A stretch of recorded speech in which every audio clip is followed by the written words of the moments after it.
at this very moment, just to give us a picture of what's happening there and what we can expect, of course, to be on the program for today. Unathi, a very warm good morning to you. Thank you so much for your time this morning.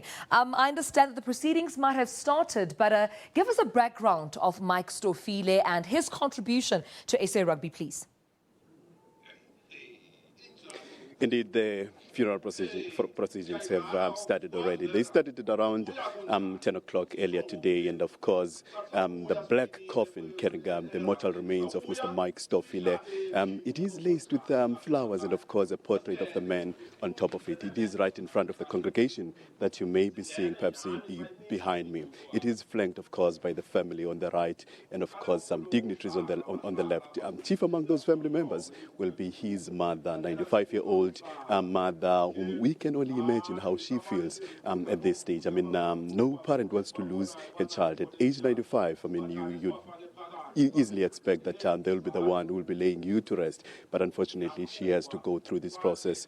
So she is chief among those mourners from the family side. And then on the left, of course, we do have some dignitaries. Mr.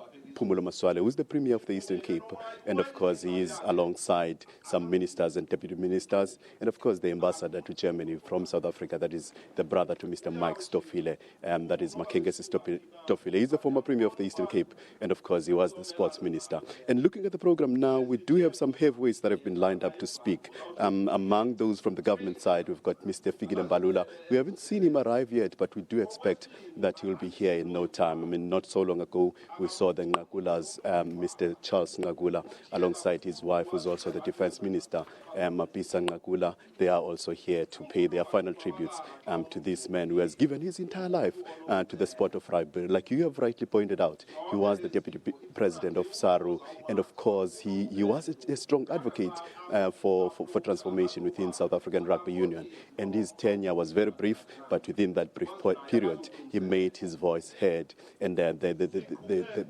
his preaching for transformation still rumbling to this stage. And of course, before that, he was the president of Border Rugby Union. And within one tenure, results were forthcoming. In only 1 year, the Border Rugby Union, Border Bulldogs, managed to win the Vodacom Shield in 2003, which was only his first year in charge of that rugby union. So he is a rugby administrator of note. But speaking to the locals here, his influence went beyond just the sport of rugby. He was a community builder. I mean, in this community, he has created a lot of job opportunities involved in things like farming. He had a very successful supermarket, which employed a lot of people. And a lot of people here say his influence and his legacy will live on, and his advocacy for transformation within rugby is something that they will make sure that it doesn't die with his passing, it carries on. And of course, a couple of weeks back, we had a heritage rugby tournament, which was his brainchild. I mean, it is aimed at unearthing this raw rugby talent that is available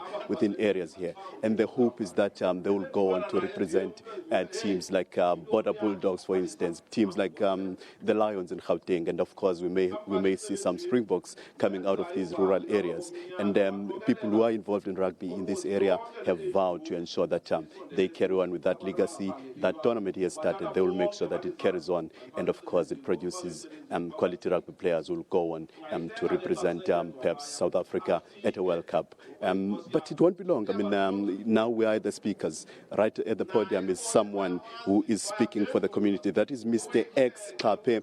He speaks of him very, very fondly on his contributions within the community, what kind of a person he was. And judging by what he has to say, I mean, you can tell that this man was the man of the people, someone who really respected just about everyone. However, one thing that keeps on coming up almost every time is that he was a very, very frank talker.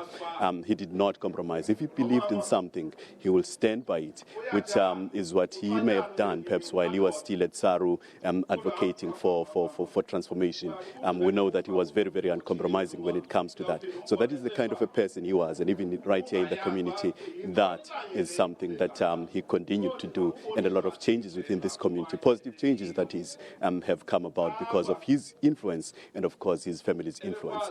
And And right in front of me, I don't know if the cameraman will be able to pan that far, but it's a 180 degrees turn. That is where he will be laid to rest. I mean, as I'm looking over there are people who are busy putting in final preparations on the graveyard over there. He will be laid buried alongside his father, Mr. Simon Stofile, who died at the age of 90. I mean, I told you about his mother, who is currently 95. He comes from a family of people who have had a legacy of living long lives. And speaking to his brothers, they say they are very, very disturbed. I mean, their history is that they tend to live a very, very long life, and they were very, very surprised, and they couldn't understand why he had to die at such a young age. But yeah, that is where he'll be laid buried alongside his father, and of course his brother who died of car accident at the age of 35 some years back. With that, let's hand back to you guys in Joburg. Thank you so much. Unathi Binqose, our reporter, currently in Alice right now, of course, giving us a breakdown of what's happening at the current funeral proceedings of former Deputy President of SARU, and that's Mr. Mike Stofile. Of course, his funeral is currently taking place in Alice, in his home village of Ngqele in the Eastern Cape.